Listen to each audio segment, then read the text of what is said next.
dive. Today, we're going to be diving deep into the world of international trade. Okay. Specifically, something called rules of origin. All right. You shared some materials with me, and we're going to unpack why these rules matter so much. Think of it this way. Have you ever wondered how a product's nationality Right. can determine whether it just, breezes through customs or gets slapped with a, huge tariff? It's a big deal. Yeah, it's a big deal. That's exactly what we're going to decode today using the document you provided. Okay. International Trade and Trade of Origin. Sounds good. Okay, so before we get into all the, nitty-gritty details, let's just start with the basics. Sure. What exactly is international trade? I mean, it sounds kind of self-explanatory, but I'm sure there's more to it than just, Oh, yeah. buying and selling stuff across borders. Definitely. At its core, it is that exchange of capital, goods, and services between countries. It's a system that's been around for centuries and is a key driver of economic growth and actually global peace. Okay, so you're saying that trade equals peace. I mean, that makes sense. Yeah. I mean, when countries are trading with each other, they're less likely to, be fighting, right? Yeah, exactly. Think about the historical Silk Road, Right. which connected East and West. Now we've got these intricate global shipping routes that crisscross the entire planet. Yeah, it's amazing. It's incredible how interconnected we all are. Okay, so trade equals peace and interconnectedness. Yes. Got it.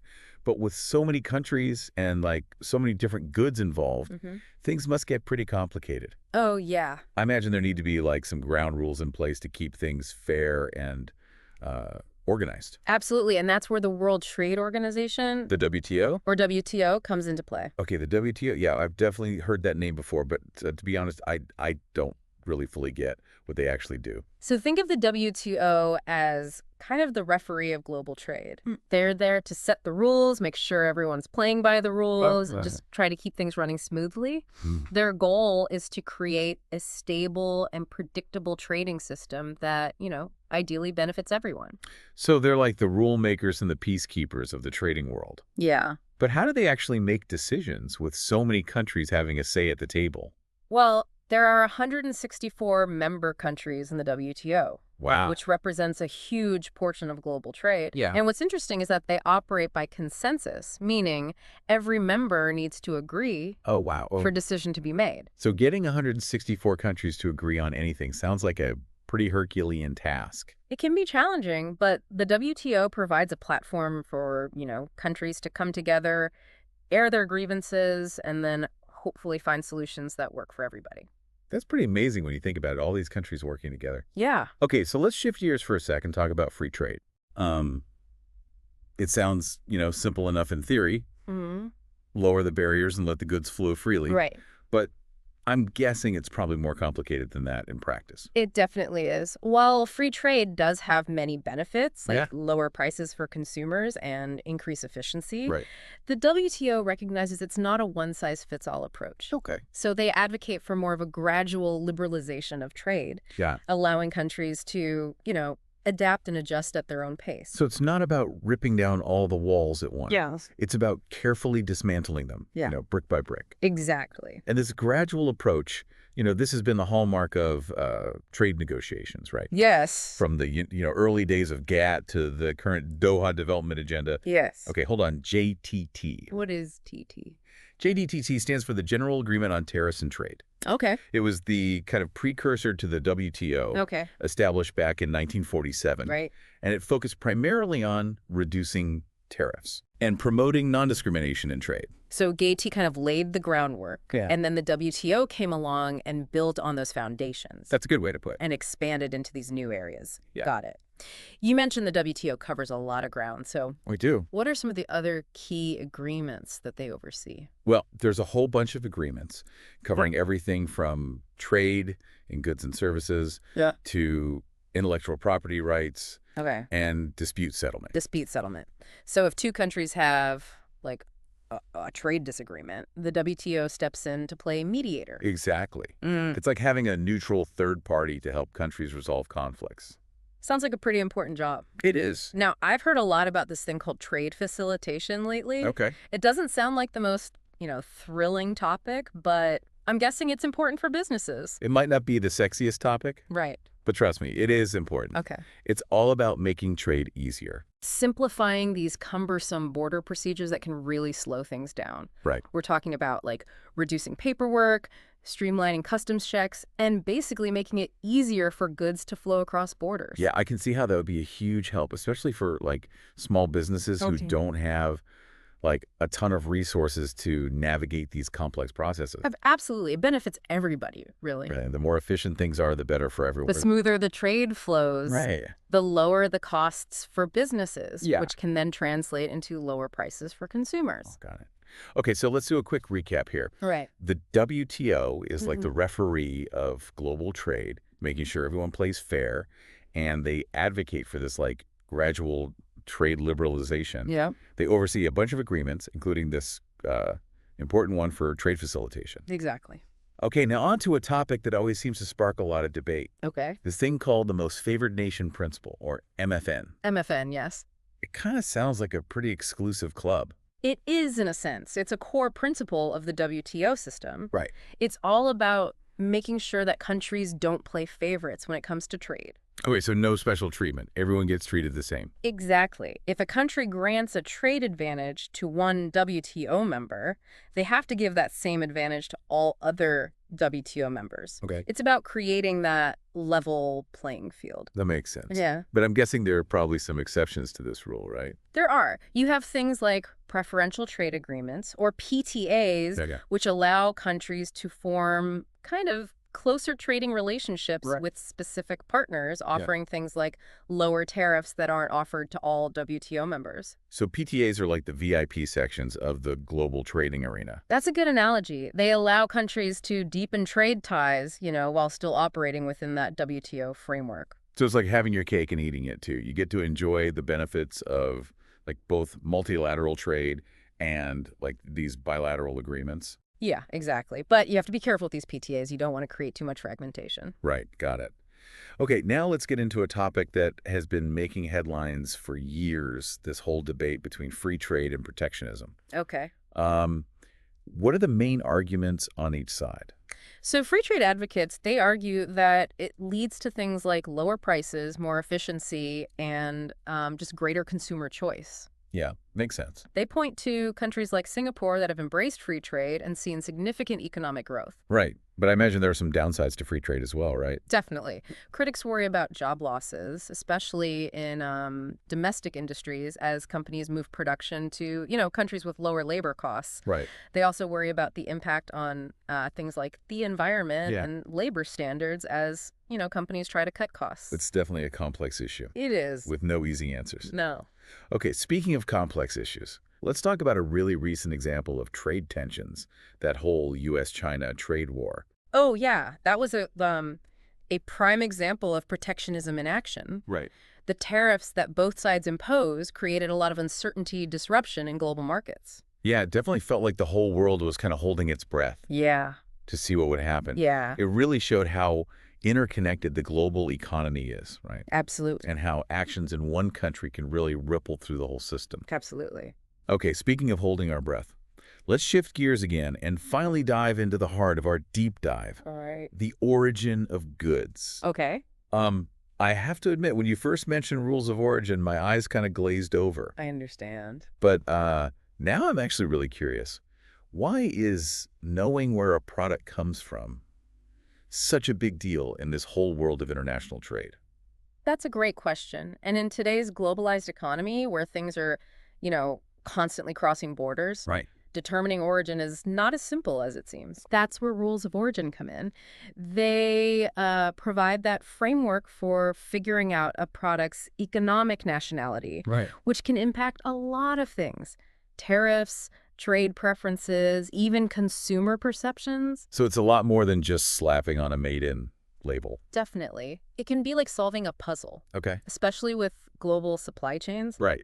A car, for example, might be assembled in one country, but its engine could be from another country, the tires yet another, Right. and the electronics could be sourced from all over the world. Wow. Okay. It gets complicated. So how do these rules of origin actually work? Do they just look at where the final product like, was assembled? That's part of it, but it's more than that. They look at things like where the raw materials came from, Okay. where the most significant transformation of the product took place, and what percentage of the product's value was actually added in each country.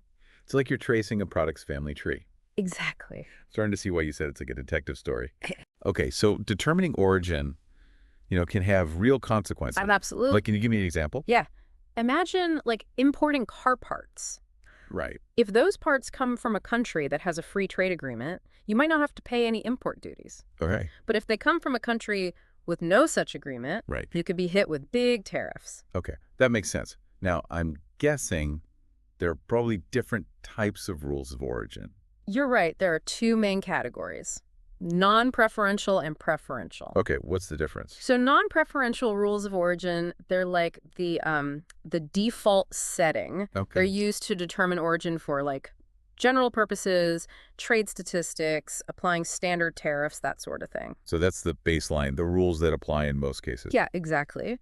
And then you have preferential rules of origin, and those come into play when you have a special trade agreement, like a free trade agreement. Oh, okay. So preferential rules are like the VIP passes to a country's market. Exactly. Giving lower tariffs or, other perks. Right. But they have to be designed carefully. Right. I can see how that could get complicated. Yeah. So how does the WTO deal with all these different types of rules? Well, they've been working on trying to harmonize rules of origin to make it more simple. Right. Trying to create a more unified and predictable system. Makes sense. But it's a slow process. Yeah. With so many different interests involved. So many countries. Yeah. All right. So we've covered a lot of ground already. Just to kind of like summarize. Okay. We've, looked at the whole definition of international trade and its history. We've talked about the WTO and how they set the rules and ensure fairness. And we touched on this debate between free trade and protectionism. Yes. And even talked about like a real world example with the U.S.-China trade war. Yeah.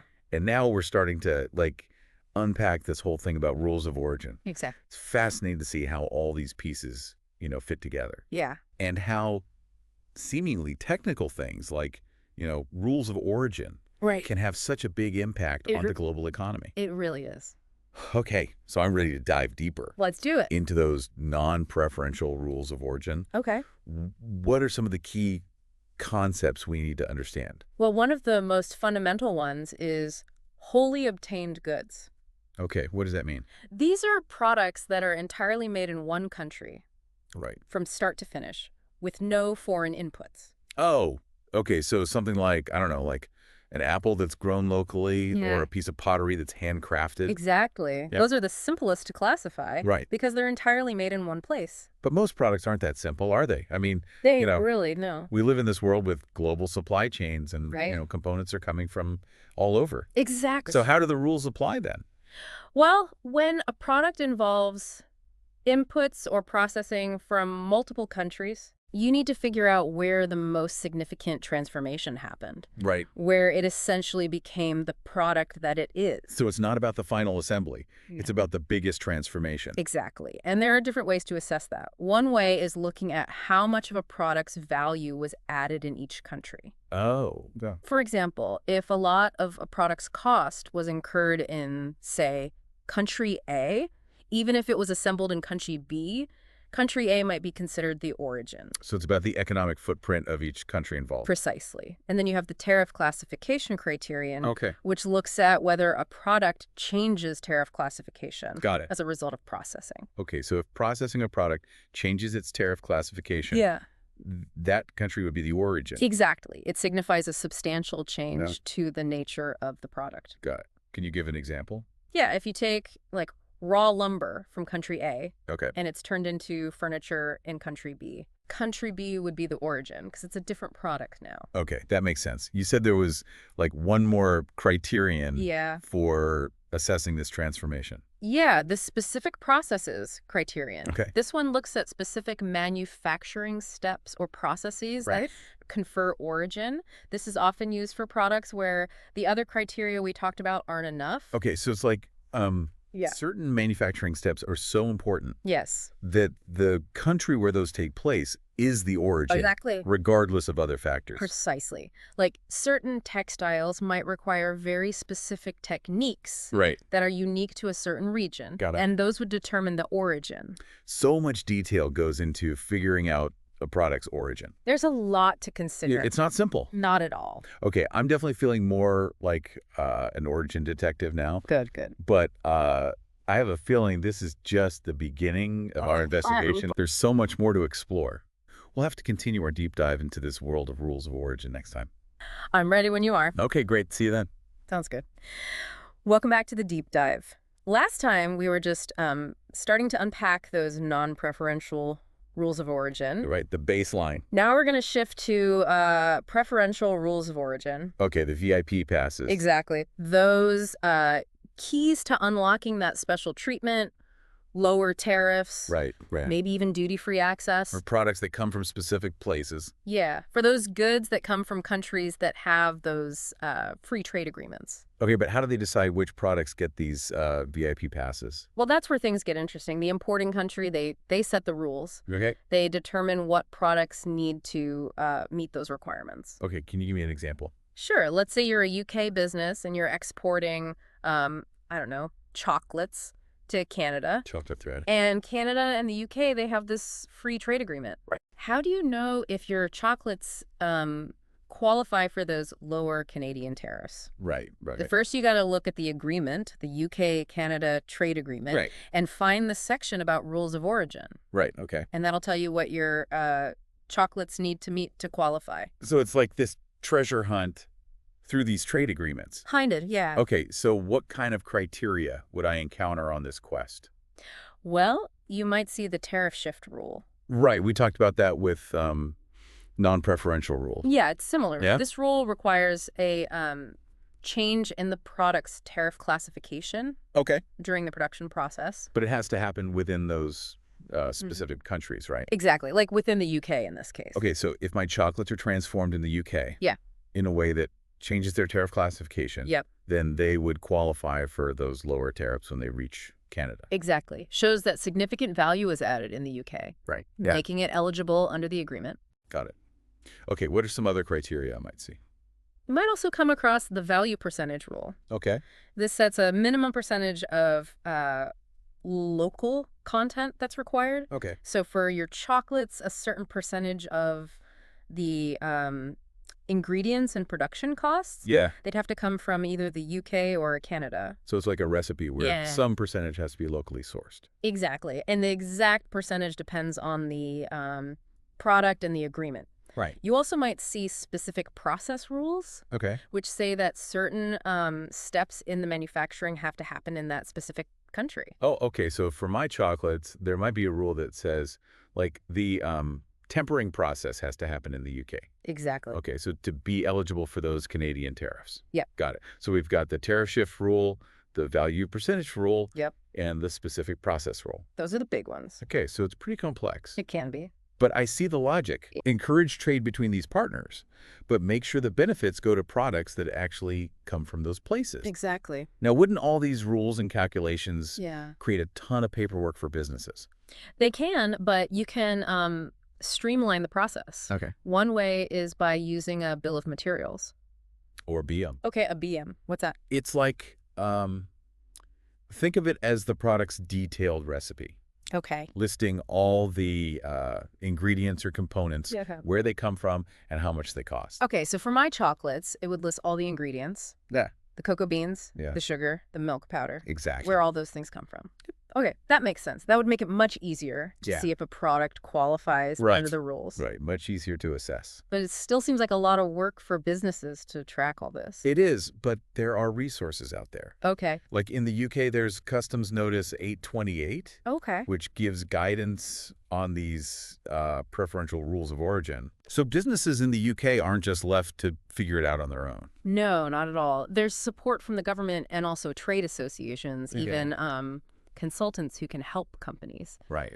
Okay, so I imagine things got even more complicated for UK businesses after Brexit. More complicated. How so? Well, before Brexit, UK businesses, they benefited from all the EU's trade agreements. Right. But now the UK is on its own negotiating new deals Right. and trying to replicate some of the existing ones. So they had to rebuild everything from scratch. In a way, yeah. Right. And that means figuring out new rules of origin and Right. changing their supply chains.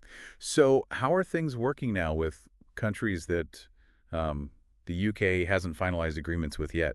Well, in those cases, they're trading under WTO terms. Oh, okay. So back to the default rules. Right. And of course, for developing countries, the UK's GSP applies. Got it. So it's like a mix of things. Yeah, it's a dynamic landscape for sure. Okay, so let's say a UK business, they've done their research, they know the rules, and they figured out that their products, meet those origin criteria. Right. What's next? How do they prove it when those goods arrive at the border? Oh, that's a key question. Sometimes a simple declaration on the invoice might be enough. Okay. But often, more formal documents are needed, like a certificate of origin. The product's passport. Exactly. Yeah. That passport verifies nationality, and eligibility for those lower tariffs. Those certificates must be a pain to get. They can be, but there are easier ways, like invoice declarations. Right. Explain those again. Yeah, so with those, the exporter just puts the origin info directly on the invoice. Okay. Less formal, Right. but it can save a lot of time. Especially for lower value shipments. Exactly. So it's like a shortcut. Yeah. But they still have to make sure everything's accurate. Absolutely. The information has to be correct. Right, of course. And then there's also approved exporter status. Right, like getting pre-approved. Yeah, like a fast track for trusted traders. Right. So companies with a good track record, Yes. they can apply for the status. Okay. And if they get it, they can self-certify. Oh, okay. So no need to get a separate certificate. So that really streamlines things. Definitely. But Right. they have to keep good records, make sure everything's right. Right, makes sense. So to recap preferential rules of origin, they give special treatment to products from specific countries Right. under trade agreements. They use a few different ways to decide origin, like tariff shifts, value percentages, specific processes. Right. And they use documents like certificates of origin or invoice declarations to actually prove that origin. Got it. And approved exporter status Right. makes things easier for those who qualify. Okay, so we've covered a lot on these preferential rules. Yes, we have. Now, let's talk about something that's designed to help developing countries. Okay. The Generalized System of Preferences, or GSP. GSP, all right. So I've heard of GSP, but honestly, I'm not really sure how it works. It's a system that gives preferential treatment to imports from developing countries. Okay. Basically, those goods can enter developed countries at lower tariffs. Right. Or even no tariffs at all. So it's like a helping hand to those countries. It's on reciprocal. What does that mean? It means those developed countries offer these preferences, but they don't require the developing countries to do the same for them. Oh, okay. So it's like a one-way street. Yeah, it's about leveling the playing field. Right. Okay. So how does this relate to rules of origin? Well, to get those GSP benefits, Yeah. products still have to meet origin rules. Oh, okay. Gotta make sure they're actually from those countries. Even with this, like helping hand, they still have to prove where those goods came from. They do. Okay, back to the detective work. That's right. And to claim those GSP benefits, Oh. exporters usually need to provide this GSP Form A. Like a special passport for GSP products? Exactly. A self-certification that the product meets the GSP rules. Okay, got it. Anything else special about GSP and origin? Yes. There's this thing called regional cumulation. Okay. Basically, you can use materials from certain countries and still be eligible. So it's like expanding the network of suppliers. Exactly. Recognizing those regional supply chains. Right, got to be flexible. Yep. And then there's also REX, registered exporter status. It's like getting pre-approved for GSP, right? Yeah, that's a good way to put it. Exporters can self-certify, makes things much easier. So REX is about making GSP, like, user-friendly. It is. But, important note, the REX statements for the EU are different from the UK's now after Brexit. Oh, okay. Exporters got to make sure they're using the right ones. So GSP in a nutshell, it helps developing countries by giving them these trade preferences. Yes. So they can access those developed markets more easily. Yeah. But they still need to prove where their goods came from. Right. And they can do that with a GSP Form A or through that REX system. Got it. Okay. And you said there was also GSP Plus. Oh, yeah. GSP Plus gives even more benefits to certain countries. Okay. Those that meet criteria related to sustainable development, good governance, things like that. Like a bonus level. Yeah. Shows how trade can encourage positive change. Okay, so we've explored non-preferential rules, preferential rules. Yeah. We even talked about GSP. Yeah. Now I want to bring it back to the UK, post-Brexit. Okay. You said the UK is like copying some of the EU trade agreements and making new ones.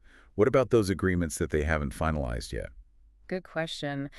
For those, trade is basically happening under WTO terms. To the defaults. Yeah, exactly. And for developing countries, the UK's GSP kicks in. Got it. It's a pretty mixed bag right now. It is a dynamic landscape, as we said. You mentioned before that made in the UK is different from UK origin. Oh, yeah, it's a key distinction. Can you explain that? So made in the UK just means the final production happened in the UK. But UK origin goes deeper. Okay. You got to look at the whole supply chain. Okay. Before Brexit, goods moving around in the EU, they were considered to be in free circulation. Okay. So origin wasn't checked as closely. Right. But now, with the UK out of the EU's customs union, proving UK origin is super important. So it's like made in the UK is like the basic label. Yeah. But UK origin is this more rigorous thing. Exactly. Yeah. Really important for those trade deals. Okay, so what advice would you give to businesses in the UK,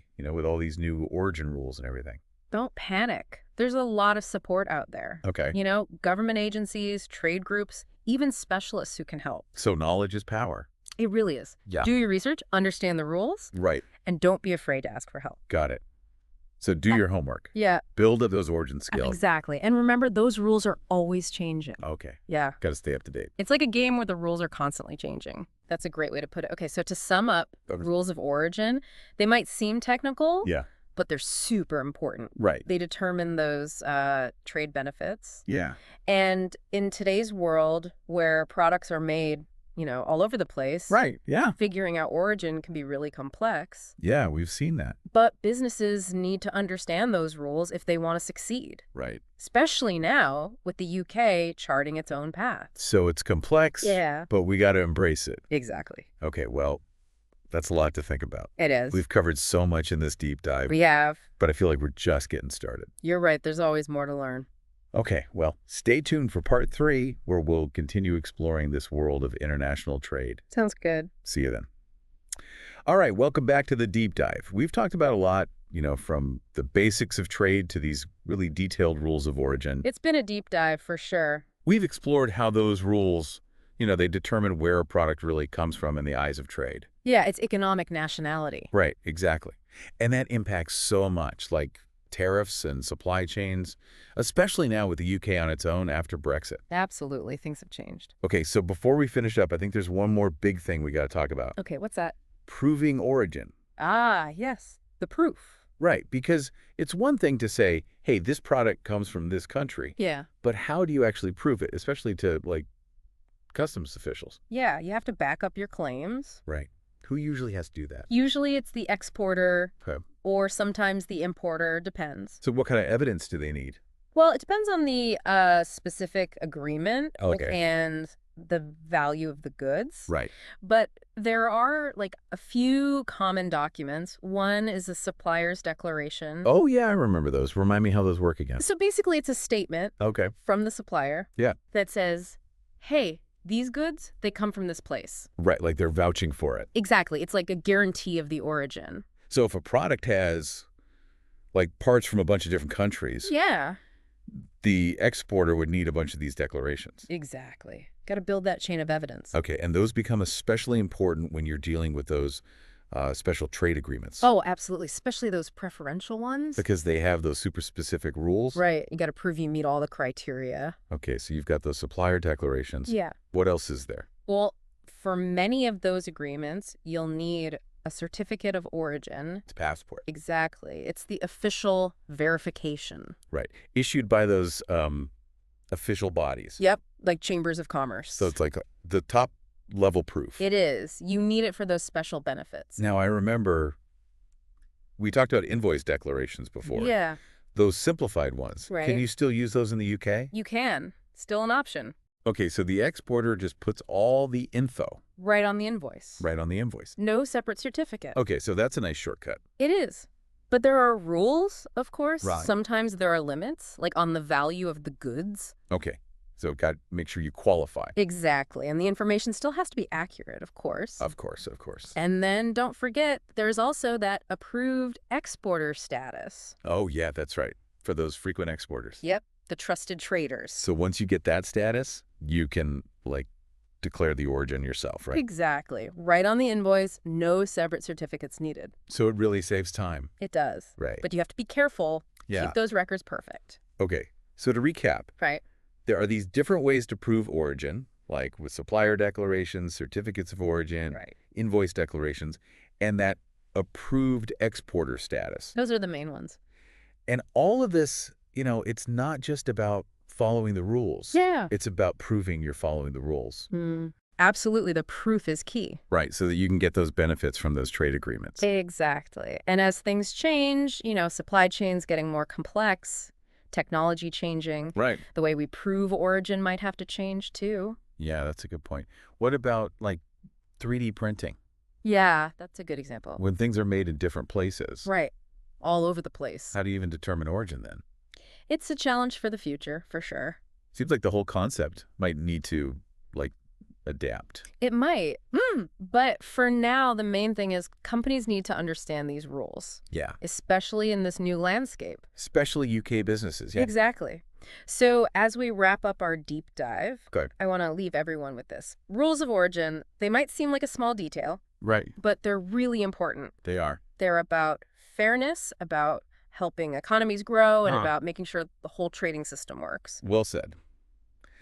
And as we move forward, into the future, understanding these rules is just going to become even more important. Absolutely. It's been great talking about all this with you. Yeah, it's been a really interesting deep dive. It has. So thanks everyone for listening to our deep dive into the world of trade and those all-important rules of origin. We hope you learned something. Until next time, keep exploring.